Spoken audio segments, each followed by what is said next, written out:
إن الحمد لله الحمد كله لله نحمده سبحانه وتعالى ونستعينه ونستهديه ونسترشده ونعوذ بالله من شرور أنفسنا وسيئات أعمالنا من يهده الله فهو المهتدي ومن يضلل فلن تجد له وليا مرشدا وأشهد أن لا إله إلا الله ولي الصالحين وأشهد أن سيدنا وحبيبنا وعظيمنا ومولانا ودليلنا ومعلمنا وشفيعنا محمد بن عبد الله اللهم صل وسلم وبارك على سيدنا محمد وعلى آله ومن والاه كما صليت وسلمت وباركت على آل سيدنا إبراهيم في العالمين إنك حميد مجيد. أما بعد معاشر المسلمين أوصيكم ونفسي بتقوى الله سبحانه وتعالى إذ يقول في محكم التنزيل يا أيها الذين آمنوا اتقوا الله حق تقاته ولا تموتن إلا وأنتم مسلمون. يا أيها الذين آمنوا اتقوا الله وقولوا قولا سديدا يصلح لكم أعمالكم ويغفر لكم ذنوبكم ومن يطع الله ورسوله فقد فاز فوزا عظيما. اللهم اجعلني وإياكم من الفائزين فضلا منك ونعمة. أما بعد معاشر المسلمين. Je parlais au français tout court d'un cas exceptionnel. Alors, je vais essayer de faire un constat de ce qui s'est passé durant la semaine. On a tous vécu un drame. Mais par destin, on était la mosquée et l'imam et l'association aussi, et les fidèles qui vont subir une partie de ce drame. Alors je veux être très pointu pour être très clair. On va parler apaisement pour comprendre les choses et pour bien réagir. Tant qu'on est ici bas monde, on n'est pas à l'abri de mal et du tort. Ça, c'est notre croyance. On est ici bas monde, on est sous l'épreuve, on est éprouvé. Alors, mais il faut bien agir, il faut bien savoir comment pousser le mal et pousser le tort avec sagesse et connaissance et apaisement. Alors premièrement, le premier point, je confirme que la mosquée, les fidèles et les imams, au nom de tous ces éléments, on condamne. Et on a toujours condamné, sans réserve et fermement, tout acte terroriste et tout acte qui va mettre en danger la vie, ou les biens, ou la personne, ou la dignité de qui que ce soit. C'est pour ça, je pense à ces victimes, à leurs familles, ceux qui ont perdu leur papa, ceux qui ont perdu leurs frères, ceux qui ont perdu leurs époux, ceux qui ont perdu leur maman, ceux qui ont perdu leurs sœurs, ceux qui ont perdu leurs épouses, ceux qui ont perdu leurs voisins. Et nous, on a perdu nos concitoyens. On a perdu 4 parmi nos concitoyens français. Ça nous fait mal au cœur. Et on condamne fermement tout cela.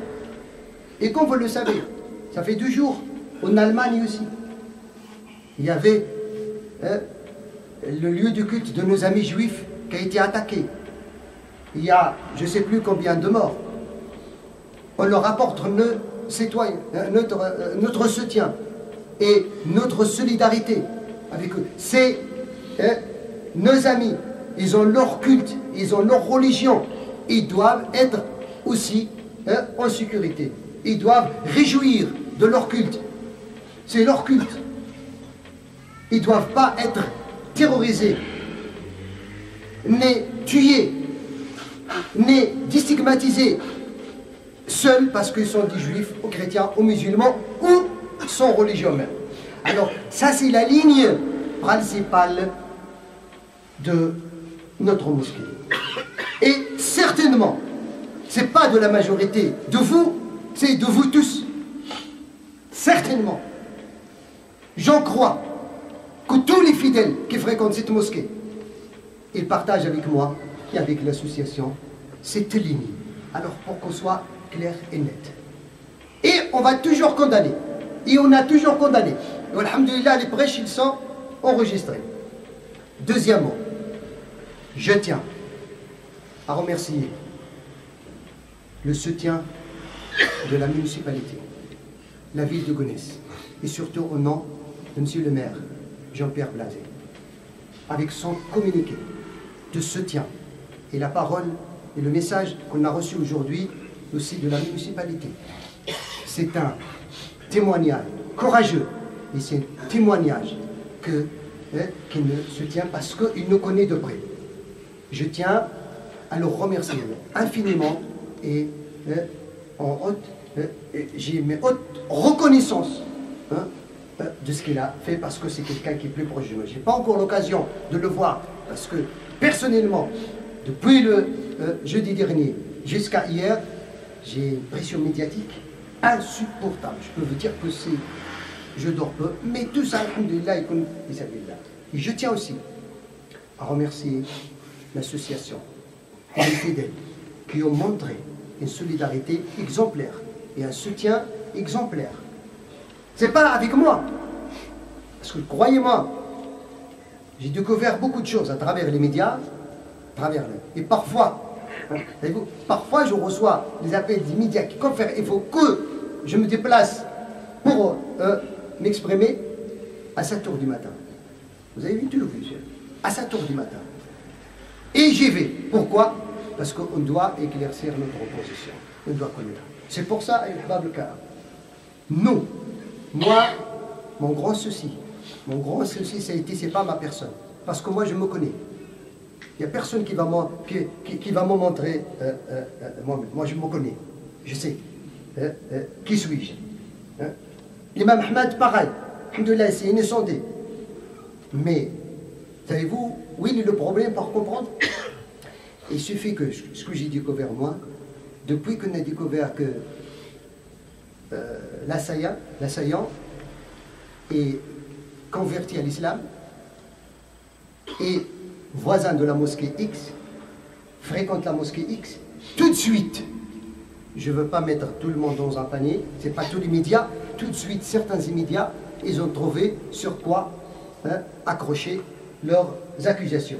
Et tout de suite, c'est la mosquée salafiste, la mosquée frériste, l'imam un terroriste, fichier S, l'imam ci, l'imam ça, et là, personnellement, où j'ai la pression surtout avec ma famille, mes collègues, mes voisins, les gens qui me connaissent, parce qu'ils voient ma photo et du commentaire d'intégrisme, du commentaire de salafisme, du commentaire de terrorisme. Là, le problème de les médias, malheureusement, ils mettent la vie d'autrui.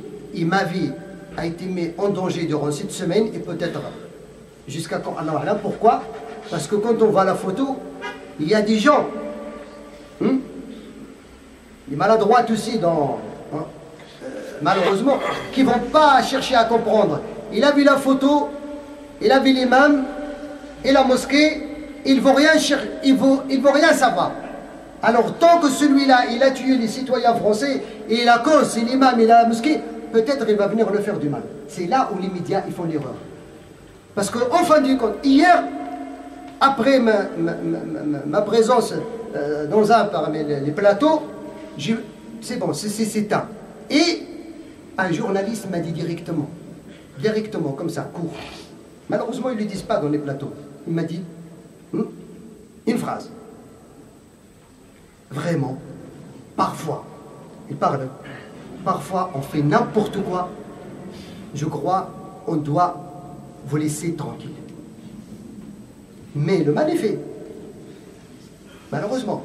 Parce que comme je dis, on a découvert, enfin, après que l'imam des 5 prières s'exprimait, qu'il n'a rien à voir. Ni ses problèmes avec l'administratif et ses problèmes avec sa famille, quelque chose comme ça, ou le fait qu'il quitte le territoire, ce machin, ça n'a rien à voir avec le radicalisme, ça n'a rien à voir avec le terrorisme, ça n'a rien à voir avec tout ce que certains médias ils ont raconté. Alors ça, c'est un point qui est très important. Mais je reviens à dire, mon souci, c'était pas moi. Wallah, mon souci, c'était pas moi. Je l'ai dit à plein reprises avec le président. Et pour ça, je lui ai dit, on doit se tenir debout. Mon souci, c'était que la mosquée ne doit pas être fermée. Parce que vous avez entendu des voix, soit du côté des politiciens, soit les médias, qui appellent à la fermeture de la mosquée. Parce que cette mosquée produit du radicalisme, des terroristes. Croyez-moi, moi je veux envoyer ce message. Et je connais la plupart des imams en France. Le travail qu'on fait autant qu'imam, malheureusement, il est dans le nombre, on ne le voit pas. On fait un travail intellectuel et un travail spirituel et un travail éducatif pour ne pas tomber dans ce genre de situation. Wallah, on le fait. Mais ils ne le voient pas. Il y en a qui le voient. Il y en a qui sont reconnaissants. Je tiens à rendre hommage à certains médias qui ont écrit des articles, des bons articles, qui ont parlé des choses, qui ont cherché la vérité, et dit qu'ils ont vu la vérité, et ils ont cessé à parler de ça, ils ont changé carrément de discours. Mais il y en a malheureusement, je ne sais pas, parce qu'ils ont une idéologie derrière, qui cherche toujours à salir notre mosquée, à salir notre discours, à salir tout ce qu'on faisait. Parce que, est-ce que vous croyez que la sécurité de notre pays, il va être naïf à ce point-là? Il va être naïf à ce point-là de voir un imam salafiste, intégriste, terroriste, qui circule, qui prêche, qui vient encore ici à la mosquée, et présente le danger. Le problème, il est là.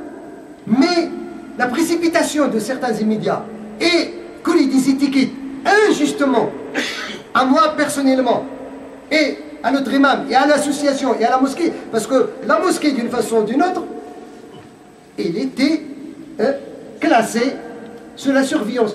C'est faux. La police ne dit pas ça. On n'est pas surveillé dans le sens où il y a un prêche radical. Et aussi, ce message.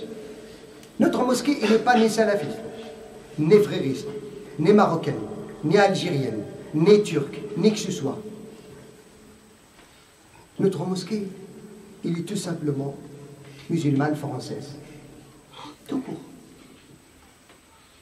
J'ai découvert une chose qui est très importante à travers mes interventions dans les médias. Il y a une ignorance totale. Voilà, je leur ai demandé dans les coulisses, c'est quoi le salafisme? C'est quoi le terme salaf dans la langue arabe? Ils ne connaissent pas. Pourquoi vous parlez de quelque chose que vous ne connaissez pas? C'est quoi le terme salaf? Celui qui se prétend salafiste, c'est quoi? Donnez-moi une définition. Tout simplement, je leur dis, moi je leur donne la définition. Le salaf, c'est le prédécesseur. Celui qui est mort hier, il devient salaf. Alors, selon cette logique, moi je veux leur dire, on va revenir à la source des salafs. Celui qui est plus salaf, l'ancien des salafs, c'est notre prophète. C'est lui le prédécesseur, parce que le premier de l'islam, c'est le prophète. Alors moi, j'apprends mes leçons de ce prophète. Et ce prophète, il m'a enseigné d'être une miséricorde sur terre. Et ce prophète, il m'a enseigné de poser votre mal avec mon sourire, avec mon bien. Et ce prophète m'a enseigné de ne pas se venger. Voilà, j'avais l'intention de porter plainte, parce qu'il y a encore des articles qui me traitent de salafiste, d'intégriste, de machin.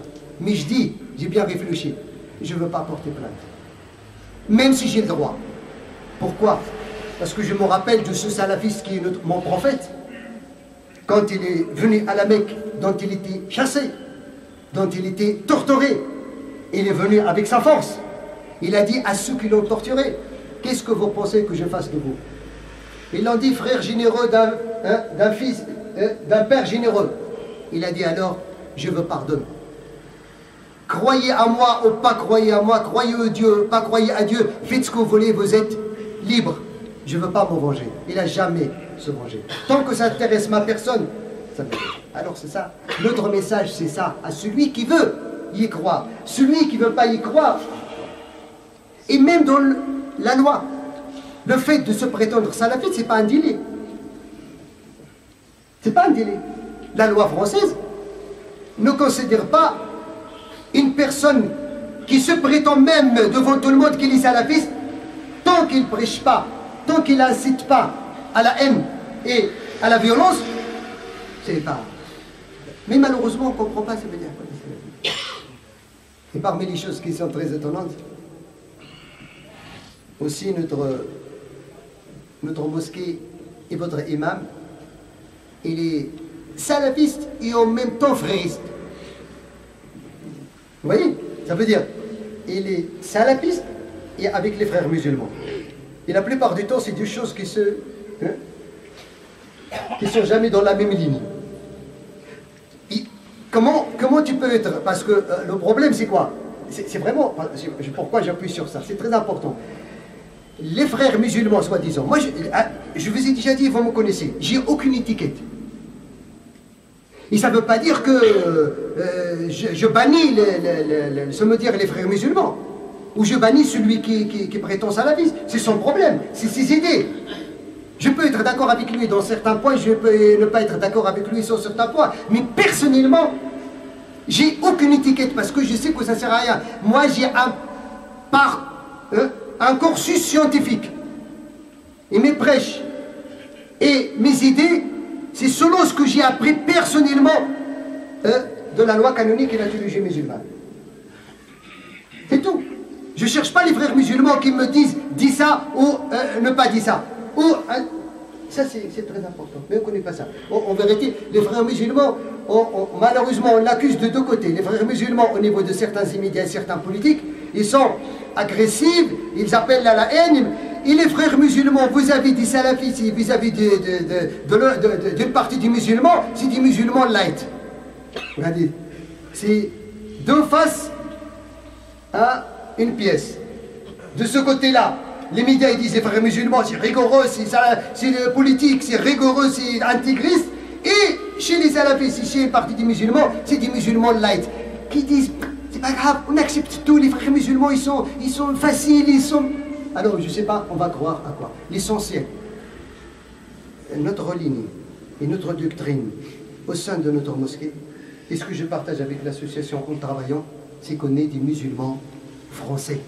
Et notre mosquée, c'est une mosquée, on exerce le culte musulman dans un territoire français. Ce qui veut dire tout court, on est français. On est des citoyens français, et parfois même français, plus que certains Français qui cherchent toujours à semer la zizanie et la haine entre ses citoyens. Alhamdulillah, Rabbil Alamin.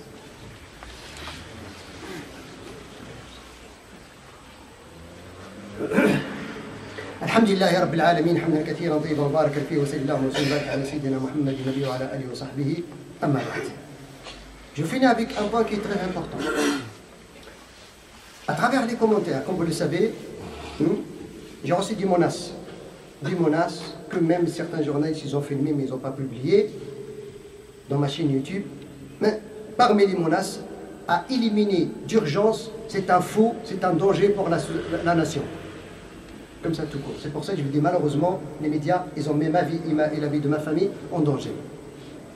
Et parmi les commentaires, il y en a qui disent que le Coran et les paroles prophétiques incitent à la haine et à la violence.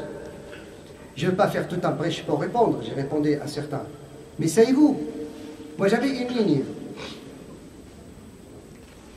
d'interdire de donner le Coran traduit en français, surtout à un nouveau musulman. Je vous ai déjà parlé de ça. Pourquoi j'interdis de donner le Coran traduit en français à un musulman? Parce que je sais que même un musulman qui parle arabe et qui lit l'arabe, qui n'a pas un bagage et des études, des sciences religieuses, il ne peut pas comprendre le texte coranique. Il ne peut pas comprendre le texte coranique. Et c'est pour ça que je donne toujours l'exemple. Si vous prenez le verset 191 dans le chapitre 2, et vous le lisez tout seul, vous allez faire des dégâts. Et si vous prenez une tradition prophétique, un hadith du prophète, et vous le sortez de son contexte, et vous n'avez pas compris les mots, ça signifie quoi? Vous allez faire un dégât. Et c'est là où il y a la dangerosité de la simple lecture littérale. C'est pour ça que je dis à ces gens-là, si tout le monde a la capacité de comprendre le Coran et les paroles prophétiques, tout le monde va devenir imam alors. Ça sert à quoi un imam? Pourquoi l'imam il est imam? Parce qu'il a étudié, il connaît le Coran, il parle parfois des passages historiques et il règle parfois une situation liée à un contexte bien particulier. On ne peut pas venir faire le raisonnement analogique sur notre contexte d'aujourd'hui. Si on ne comprend pas ça, si on n'a pas ce bagage, bien évidemment, est-ce qu'on vous qui lit le Coran, vous comprenez ce qu'il y a dans le Coran? Il y a deux lectures du Coran. Il y a une lecture pour l'ajr, vous lisez pour avoir l'ajr. Vous ne comprenez rien du tout, mais vous lisez, c'est vrai ou pas vrai? Il y a une lecture intellectuelle, et c'est là le seul qui a l'habilité, qui a les moyens scientifiques de comprendre. Et c'est là, il nous prend le verset 191, et tu es là où vous les trouvez. Point. C'est comme si tu viens dans le chapitre Fawailul lil Musallin. Vous connaissez le chapitre Al-Ma'un, tu trouves malheur à ceux qui font la prière. Mais quand tu complètes le verset, tu vas trouver. Tu ne dois pas t'arrêter là. Malheur à ceux qui font la prière négligemment et avec ostentation et ils refusent l'aide de druides. Voilà le verset. Et le verset 191, dont certains font des commentaires comme quoi l'islam il incite à la violence. Le passage, il parle d'une relation entre le prophète et la situation mécoise. Quand les Mécois ils sont venus pour attaquer Médine, là où Dieu il leur a dit « Combattez ceux qui vous combattent dans le sentier de Dieu ». Et il a compris. Ceux qui vous combattent. Ça veut dire ici, c'est dans la... Et il parle de la maison sacrée. Il ne les combattez pas au sein de la mosquée sacrée, sauf s'il veut combattre, à ce moment-là, combattez-les. Et s'il cesse de vous combattre, cessez de les combattre. Il faut lire tous les versets, et le verset avant, et le verset après, et comprendre. C'est pour ça, c'est très dangereux de prendre un texte dans le Coran. Sinon, comme je dis, ça sert à quoi d'être imam? N'importe qui parmi vous veut faire le prêche. N'importe qui veut parmi vous, mais c'est pas possible de comprendre le fait de lire le Coran. Et aussi, surtout, quand le Coran est traduit à une autre langue étrangère. Parce que la langue étrangère ne peut jamais traduire le vrai sens de la langue arabe. C'est pour ça, pourquoi il y a l'exégèse du Coran alors? Si tout le monde est capable de comprendre les textes coraniques, pourquoi il y a tafsir? Pourquoi il y a l'exégèse? Pourquoi les savants ils ont fait? Il y a l'exégèse du Coran en 22 volumes. Vous avez le petit bouquin, le Coran. Elle t'explique en 22 volumes. C'est quoi? Pourquoi tout ça? Pour savoir que c'est pas à la place. C'est pour ça que je dis, je finis. Il y a aussi cette problématique. Si jamais, moi j'ai confiance à tous les imams de France, sans exception. J'ai confiance à tous les imams de France. Et j'ai confiance à toutes les associations françaises qui gèrent le culte musulman, que normalement, ils ne doivent pas tolérer ni prêcher la haine. Pourquoi? S'ils ont un minimum de savoir. C'est pour ça, celui qui doit monter sur cette chaire pour parler aux fidèles et parler à tout le monde, il doit avoir un cursus scientifique de la religion musulmane. Ne serait-ce que le minimum pour moi, c'est un bac plus 4 la licence en théologie et la loi canonique musulmane. Comme ça, on va sortir de ce livre-là. Et après, celui qui va nous coller les tickets qu'il veut qu'il la colle, nous, on se connaît. Mais aussi, je finis à vous dire, soyez solidaires entre nous. Et laissez l'association de votre mosquée, et vous devez avoir confiance à l'association de votre mosquée, laissez-la gérer les choses. C'est pas seulement que cette affaire, laissez-la gérer cette affaire avec science et sagesse, et collaborer avec elle, avec votre soutien, et avec votre dua. أسأل الله القدير أن يوفقنا وإياكم الخير ويهدينا مع الشهد السلام جميع العباد الصالحين والمسلمين On implore Dieu subhanahu wa ta'ala que notre nation vive en paix, que notre nation, Inch'Allah subhanahu wa ta'ala, vive en sérénité, que tout le monde vit son culte et sa religion et sa théologie dans le respect total. Dans le respect total. C'est ça notre message. أسأل الله العقد أن يوفقنا وإياكم من الخير ويلهمنا الرشاد والسداد وصلى اللهم وسلم وبارك على سيدنا محمد والحمد لله رب العالمين وأقم الصلاة. الله أكبر الله أكبر أشهد أن لا إله إلا الله أشهد أن محمدا رسول الله حي على الصلاة حي على الفلاح قد قامت الصلاة قد قامت الصلاة الله أكبر لا إله إلا الله.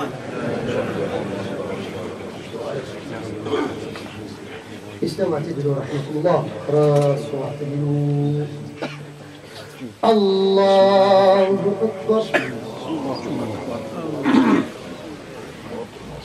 الحمد لله رب العالمين الرحمن الرحيم مالك يوم الدين إياك نعبد وإياك نستعين اهدنا الصراط المستقيم صراط الذين أنعمت عليهم غير المغضوب عليهم ولا الضالين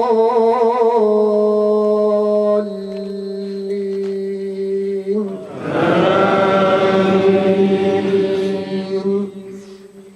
ومن أحسن قولا ممن دعا إلى الله وعمل صالحا وقال إنني من المسلمين. ولا تستوي الحسنة ولا السيئة ادفع بالتي هي أحسن فإذا الذي بينك وبينه عداوة كأنه ولي حميم. الله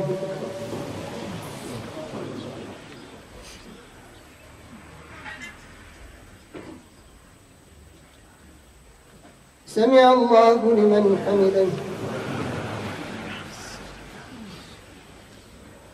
الله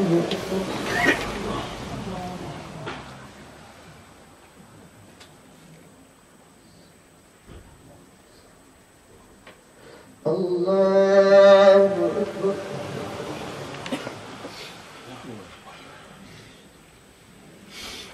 الله أكبر.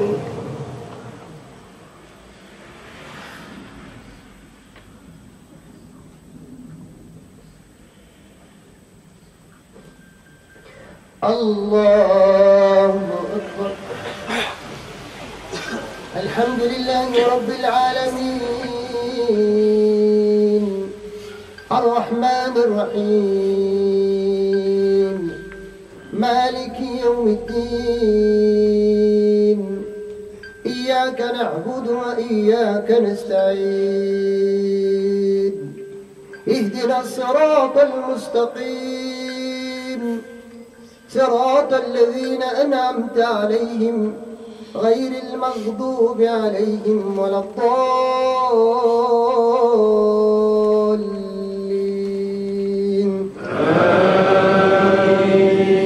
آمين. ادفع بالتي هي أحسن فإذا الذي بينك وبينه عداوة كأنه ولي حميم. وما يلقاها إلا الذين صبروا وما يلقاها إلا ذو حظ عظيم. وإما ينزغنك من الشيطان نزغ فاستعذ بالله إنه هو السميع العليم. الله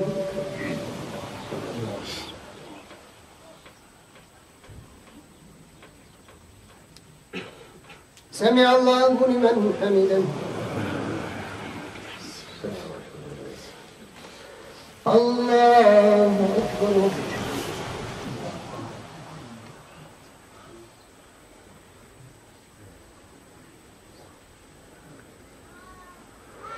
الله أكبر.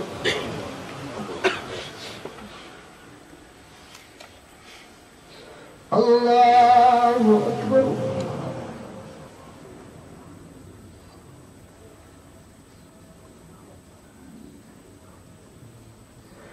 الله